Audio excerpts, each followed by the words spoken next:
Okay, I get it. Really, I get it. Studios have to generate content.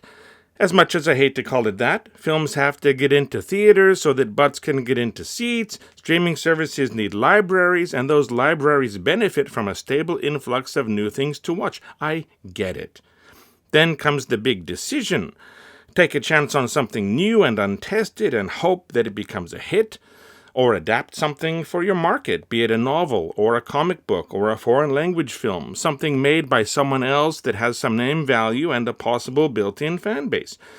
Toys, board games, and video games are not safe from this process either. Even theme park attractions get pulled into this, sometimes with a film inspiring a ride, which then inspires a new film, which inspires changes to the original ride, some kind of snake eating its own tail. So meta. Lately, studios seem to be mining their catalogs for something they already own that can be remade, reimagined, or recycled into new property. Hopefully a franchise. If there is a franchise, there are sequels and spin-offs, so new offerings almost make themselves. A well-received TV show from the 60s, 70s, 80s, 90s, make a movie out of it and see what happens. A film from days gone by, maybe beloved, maybe forgotten, remake it and cash in on nostalgia while creating a new, younger fan base. Swap genres, swap genders. Include more diversity and representation so that there is wider appeal.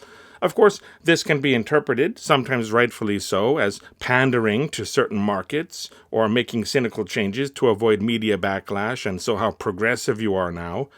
Remove questionable dialogue or song lyrics. Update costuming and humor. Tweak the narrative to reflect changing times. Fill in long recognized plot holes, stuff like that. And sometimes the remake has been altered so much that it can barely be called a remake at all. But hey, you have the rights to the original, so why not make an updated version? It feels safer than rolling the dice on something without a track record. There are times when the new one is a runaway hit, doing exactly what the studio hoped, cashing in on that nostalgia I mentioned, while being respectful to the original and not offending older fans, yet drawing in that new, younger audience and expanding the overall fan base. There are other times when the nostalgia was overestimated, that the original fan base was never there, and the property was dead on arrival. There are also times when the changes are so egregious that older and newer viewers alike are equally turned off. Even this, though, serves to remind people of the original, which might boost its streaming numbers. And there are always people who watch the terrible new version on streaming just to see the train wreck. Speaking of catalogs, who has acquired more content and holds more under its large umbrella than Disney? Lucasfilm, Pixar, Fox, Marvel, everything Disney itself has ever made, and more. Such a deep mine. So many trees to pick fruit from. I want to take a look at Disney remakes, specifically the live-action remakes of animated features. How many are there? How did they fare with critics and at the box office? Has this strategy, making live-action versions of animated properties, been working out on the whole? Before I dive in, I would like to ask you for your comments about Disney's live-action remakes, and that you consider leaving a like if you enjoyed this video, and that you consider subscribing to my channel for more videos on entertainment topics of all kinds. Where should I start? I will skip any spin-offs or sequels and focus on direct remakes. I will also skip films that simply adapted the same source material with added story elements, like 1994's Rudyard Kipling's The Jungle Book. I will also skip 2010's Alice in Wonderland, as it can best be described as a weird sequel to the original Disney animated film. Here we go. 101 Dalmatians, 1996. A remake of 1961's 101 Dalmatians. Real dogs were used, including over 300 puppies, as well as animatronic creatures from Jim Henson's Creature Shop. No huge changes to the plot overall, but the animals don't talk. They are the focus of the film, but not really characters in their own right. This might be why the Rotten Tomatoes score was only 39% fresh. A $67 million budget garnered $320 million globally, so I suppose we can say it was a hit. Maybe it was okay to remake this since they went with real animals. But the original still holds up, and the dogs have Disney charm since, well, they can talk. In my opinion, a remake was not needed. Cinderella came out in 2015, a live-action remake of the 1950 original animated version. The Cinderella tale itself is famous for a lot of reasons, and the idiom, a Cinderella story, has its own power and appeal beyond Disney. Just throwing that out there. The plot added some backstory to Cinderella's family, especially her father, gave Cinderella a lot of agency and development, and fleshed out the prince and his situation as heir. But overall, it is a story that doesn't need revamping. The talking animals were minimized, but our heroine still has her cute little friends.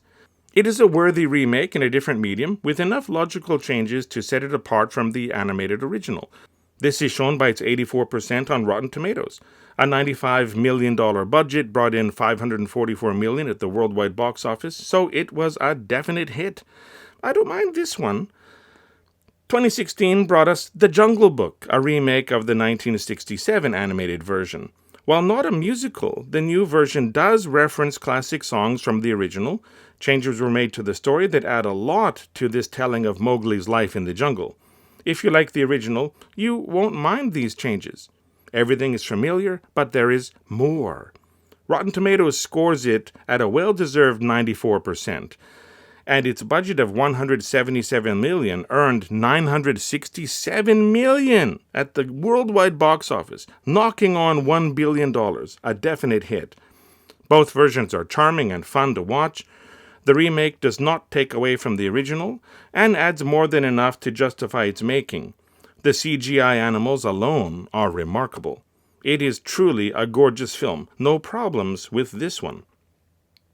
The 2017 live-action version of Beauty and the Beast, which had been released in 1991 in animated form, was something that really won me over. Story-wise, all of the familiar elements are there, plus more information about Belle's father and her mother, among other small changes that I appreciated.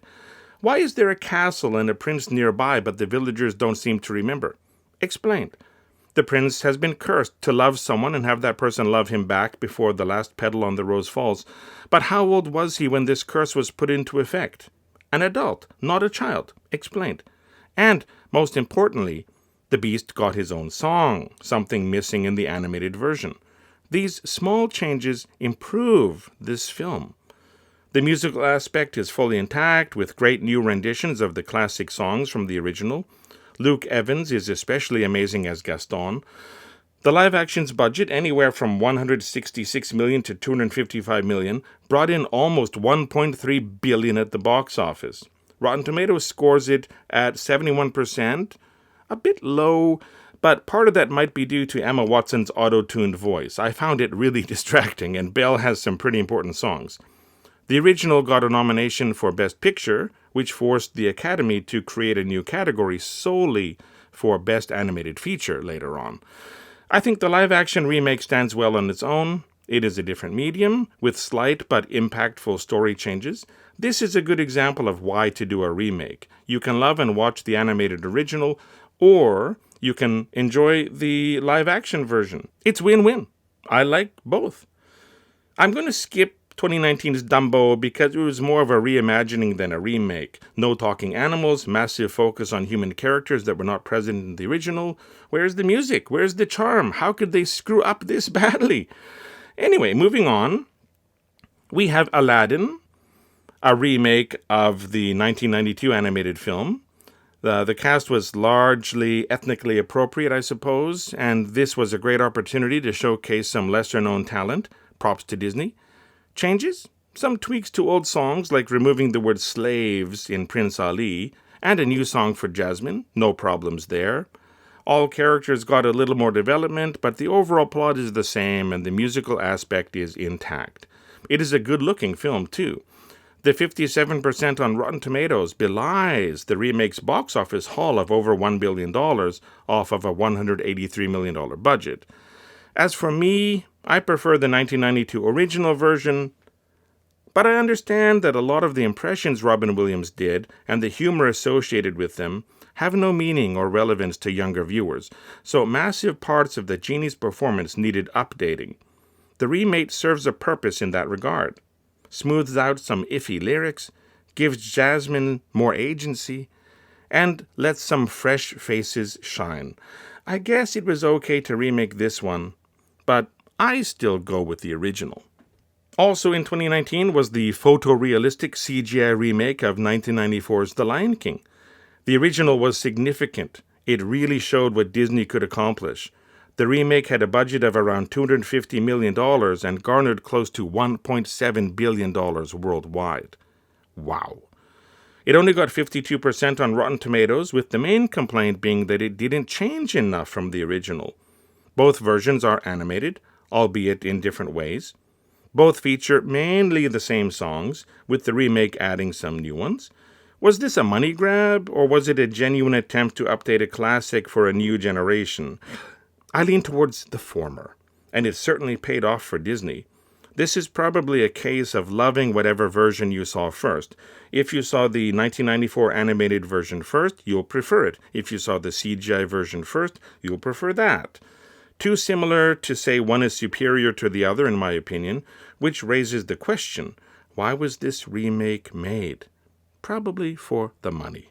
2020 brought us Mulan, a remake of the 1998 film of the same name. Its $200 million budget saw a return of just $70 million, making this live-action outing a massive flop. Why did it fail? It had magic, but no talking dragon. It followed the same story with an ethnically appropriate cast, but would that be a factor? It wasn't a musical, so there was no Broadway feel, but that was true of the original. The remake got 72% on Rotten Tomatoes, but the audience wasn't there. I think this one was a gamble. I wonder, considering how much they have in their libraries, why Disney chose this animated film to remake in live action. Maybe banking on the huge film-going market in China or something? A definite flop. I will skip 2022's Pinocchio, as it was a Disney Plus release and not shown in theaters.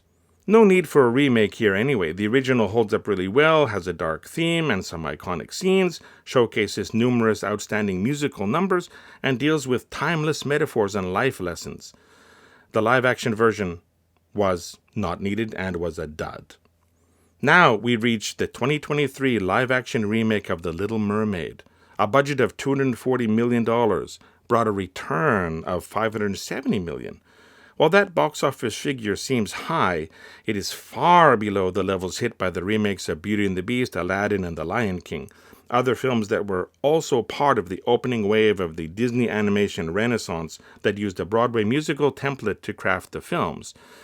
Again, with the now routine tweaks to the script, the slight changes to give more agency to Ariel, and more development to Prince Eric. But are these changes improvements?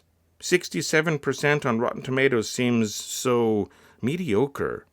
This is another one that fans were not waiting for and did not want.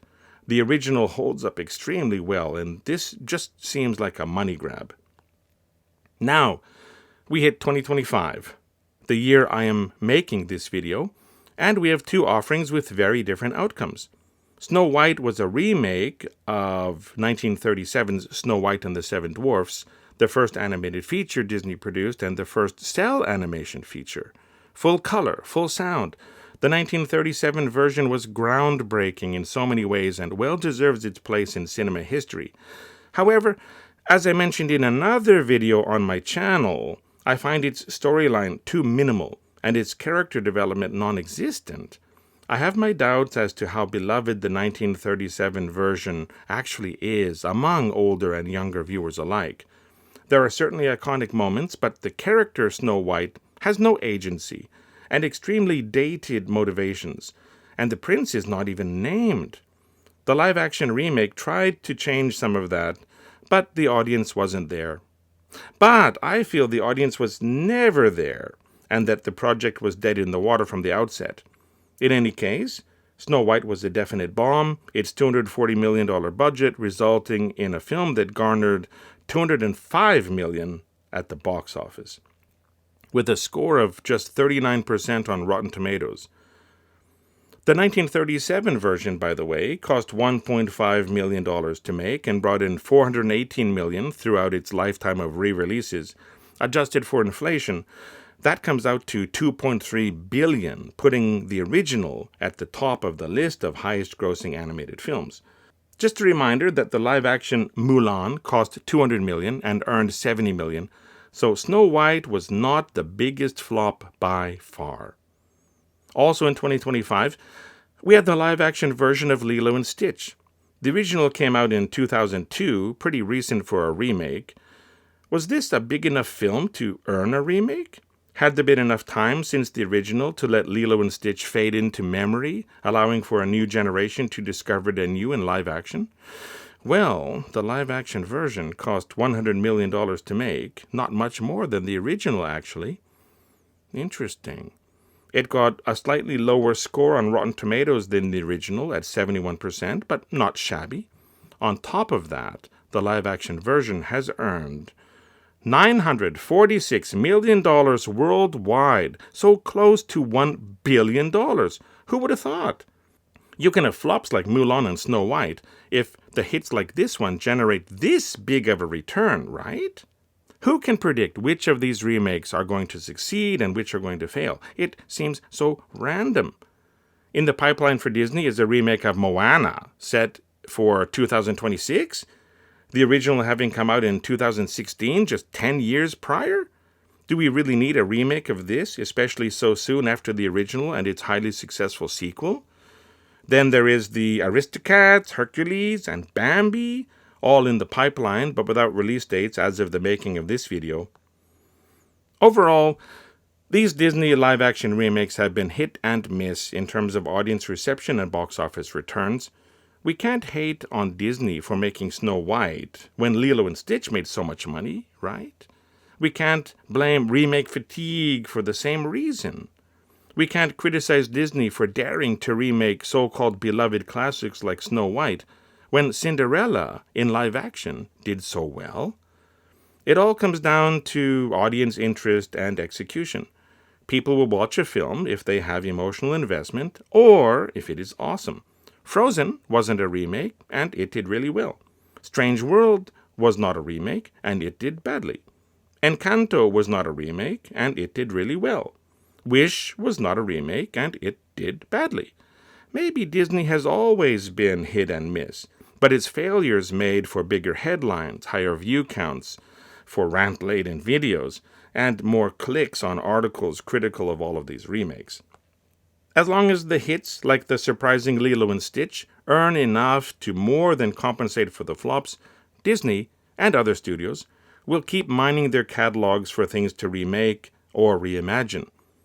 They all need fresh content for their streaming platforms too, so we should just get used to this. As I mentioned, there are still new and original works being produced, like Frozen and Encanto, and Pixar is under the Disney umbrella, and they make a lot of fresh, original things. If it's good, I will appreciate it and watch it, possibly multiple times. If it's bad, I will scoff at it and never give it a repeat viewing. Sometimes the original is better, and it is questionable whether a remake was necessary, but none of these films, remake or otherwise, are being made out of necessity. They're being made to generate revenue for the studio and create content for streaming. Studios make movies because they want to make money. They miss more often than they hit, but the hits usually more than balance out the misses. They don't set out to make something bad, but they often misjudge audience interest or make too many compromises for the sake of updating older properties and out of fear of generating negative discourse over social media. That is not new. Studios have always been like that. Anyway, if you made it this far, thank you for sticking around. I would really appreciate it if you would leave a comment and share how you feel about these live-action remakes. Are there any that you liked? Which did you hate the most? Would you like to see anything get remade? Also, if you enjoyed this video, leave a like to let me know. If you're interested in more videos about entertainment topics of all kinds, please consider subscribing to my channel. Thanks for watching. See you next time.